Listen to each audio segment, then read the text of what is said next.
आकाशवाणी भोपाल से प्रस्तुत हैं प्रादेशिक समाचार।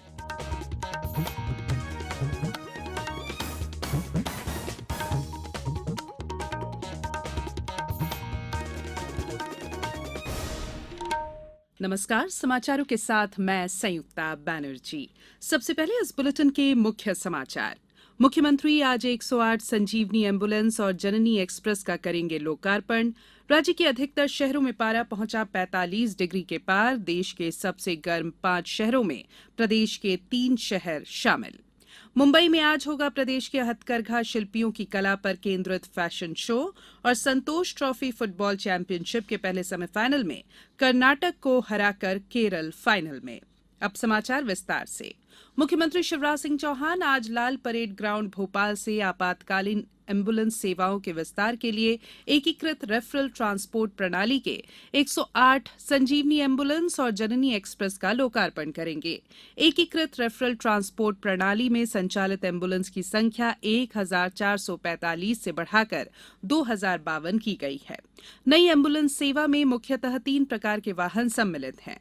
इनमें एडवांस लाइफ सपोर्ट वाहन की संख्या वर्तमान में 75 थी, जिसे बढ़ाकर 167 किया गया है। इसी तरह बेसिक लाइफ सपोर्ट एम्बुलेंस को भी 531 से बढ़ाकर 835 किया जा रहा है। जननी एक्सप्रेस वाहनों की संख्या भी 839 से बढ़ाकर 1050 की गई है। प्रदेश में कोरोना के मामले फिर बढ़ने लगे हैं। बीते 24 घंटों में कोरोना के 29 नए मामले सामने आए हैं, जबकि 17 मरीज कोरोना संक्रमण से मुक्त हुए। नए मामलों में इंदौर में 7, ग्वालियर में 6, भोपाल में 5, मुरैना में 4, शिवपुरी में 3, छतरपुर में 2 और झाबुआ और टीकमगढ़ में 1-1 नए संक्रमित मिले हैं। अब राज्य में सक्रिय प्रकरणों की संख्या 95 हो गई है। हालांकि राज्य के 33 जिले पूरी तरह कोरोना संक्रमण से मुक्त हो चुके हैं। इधर प्रदेश में कल 76,469 लोगों का टीकाकरण किया गया। इन्हें मिलाकर राज्य में अब तक वैक्सीन के करीब 11 करोड़ 76 लाख डोज लगाए जा चुके हैं। पूर्व मुख्यमंत्री और कांग्रेस के प्रदेशाध्यक्ष कमलनाथ ने कल विधानसभा में नेता प्रतिपक्ष के पद से इस्तीफा दे दिया है। उनकी जगह लहार विधानसभा क्षेत्र से 7 बार के विधायक डॉक्टर गोविंद सिंह को नेता प्रतिपक्ष की जिम्मेदारी सौंपी गई है। कमलनाथ अब तक प्रदेश अध्यक्ष के साथ नेता प्रतिपक्ष की दोहरी जिम्मेदारी निभा रहे थे। उमरिया में स्वच्छता मिशन के लक्ष्यों को पूरा करने के लिए जागरूकता अभियान, घर घर कचरा संग्रहण और कबाड़ से जुगाड़ तकनीक अपनाकर शहर को सजाने संवारने का काम किया गया है। मुख्य नगरपालिका अधिकारी एसके गढ़पाले ने बताया कि स्वच्छ भारत मिशन के तहत विश्व के सबसे बड़े सर्वेक्षण स्वच्छ सर्वेक्षण 2022 में नगरपालिका परिषद उमरिया 3 स्टार के लिए भाग ले रहा है। नगर में रिफ्यूज अर्थात उपयोग के बाद बेकार कचरे का उपयोग करने के लिए रिसाइकिल करके रीयूज लायक बनाया गया है। पिछले साल नगर पालिका उमरिया ने रीवा शहडोल संभाग में स्वच्छता में नंबर 1 रैंक हासिल की थी। प्रदेश में इन दिनों भीषण गर्मी पड़ रही है, जिसके चलते जनजीवन बुरी तरह से प्रभावित हो गया है। अधिकांश शहरों में अधिकतम तापमान 45 डिग्री के पार पहुंच गया है। कल देश के सबसे गर्म 5 शहरों में प्रदेश के 3 शहर शामिल रहे। इनमें राजगढ़ अधिकतम तापमान 45.7 और खजुराहो तथा नौगांव में 45.6 डिग्री सेल्सियस दर्ज किया गया। भोपाल मौसम केंद्र के वरिष्ठ वैज्ञानिक पीके साहा ने बताया है कि अगले 3 दिन तक प्रदेश के कई शहरों में लू का प्रकोप रहेगा। इंदौर और भोपाल में पारा 45 डिग्री सेल्सियस छू सकता है। प्रदेश के शेष इलाकों में तो ये 46 डिग्री के पार तक जा सकता है। विशेषज्ञों ने लोगों को दोपहर 12 से शाम 4 बजे तक धूप में निकलने से बचने की सलाह दी है।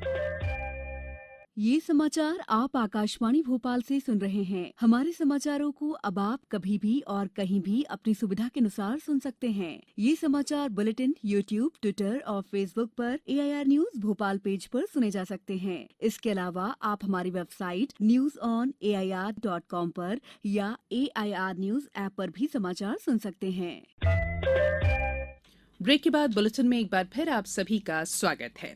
झाबुआ जिले में जन अभियान के रूप में संचालित किए जा रहे अ से अक्षर नामक साक्षरता अभियान को प्रदेश भर में लागू किया जाएगा।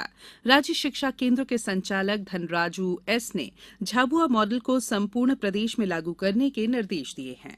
उन्होंने कहा है कि झाबुआ जिले में विकसित की गई पठन सामग्री आखर पेटी की तरह की सामग्री प्रदेश के प्रत्येक सामाजिक चेतना केंद्र पर आवश्यक रूप से रखी जाए। बीते दिनों भोपाल में आयोजित राज्य स्तरीय कार्यशाला में इस अभियान को प्रस्तुत किया गया था। अंतर माध्यम प्रचार समन्वय समिति IMPCC की इस माह की बैठक की अध्यक्षता करते हुए PIB भोपाल में अपर महानिदेशक प्रशांत पाठराबे ने विभागीय गतिविधियों की जानकारी दी। राज्य टीकाकरण अधिकारी संतोष शुक्ला ने भी बैठक को संबोधित किया। उन्होंने प्रदेश में चलाए जा रहे टीकाकरण अभियान का विवरण प्रस्तुत किया।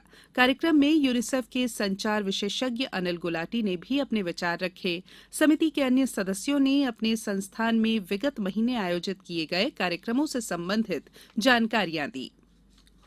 वोकल फॉर लोकल की पहल पर मध्यप्रदेश के हथकरघा शिल्पियों की कला को राष्ट्रीय और अंतर्राष्ट्रीय स्तर पर पहचान दिलाने के लिए कुटीर और ग्रामोद्योग विभाग द्वारा मुंबई में आज से फैशन शो का आयोजन किया जा रहा है। इसमें प्रदेश के फैशन डिजाइनर द्वारा तैयार वस्त्रों का प्रदर्शन बॉलीवुड की जानी मानी हस्तियों द्वारा किया जाएगा। कुटीर और ग्रामोद्योग प्रमुख सचिव स्मिता भारद्वाज ने बताया कि फैशन शो में चंदेरी माहेश्वरी वस्त्र, समकालीन खादी डिजाइन्स, पारंपरिक सिल्क साड़ियां और बाघ, बाटिक और नांदना की देशज प्रिंट्स पर केंद्रित वृहद उत्पाद श्रृंखला प्रस्तुत की जाएगी। संतोष ट्रॉफी फुटबॉल चैंपियनशिप के पहले सेमीफाइनल में केरल कर्नाटक को 3 के मुकाबले 7 गोल से हराकर फाइनल में पहुंच गया है। मैच में केरल की ओर से उतरे स्थानापन्न खिलाड़ी जैसिन टीके ने 5 गोल दागे। केरल चैंपियनशिप में अब तक अपराजित रहा है। आज मणिपुर और पश्चिम बंगाल के बीच दूसरा सेमीफाइनल मैच खेला जाएगा। इसके विजेता टीम के साथ केरल की सोमवार को खिताबी मुकाबले में भिड़ंत होगी। सीमा सुरक्षा बल अकादमी टेकनपुर में 4 दिवसीय एथलेटिक्स प्रतियोगिता का आयोजन किया गया।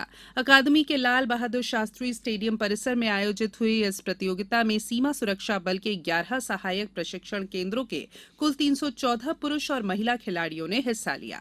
इस 4 दिनी प्रतियोगिता में अंकों के आधार पर संयुक्त रूप से STC टेकनपुर और STC उधमपुर की टीम विजेता रही।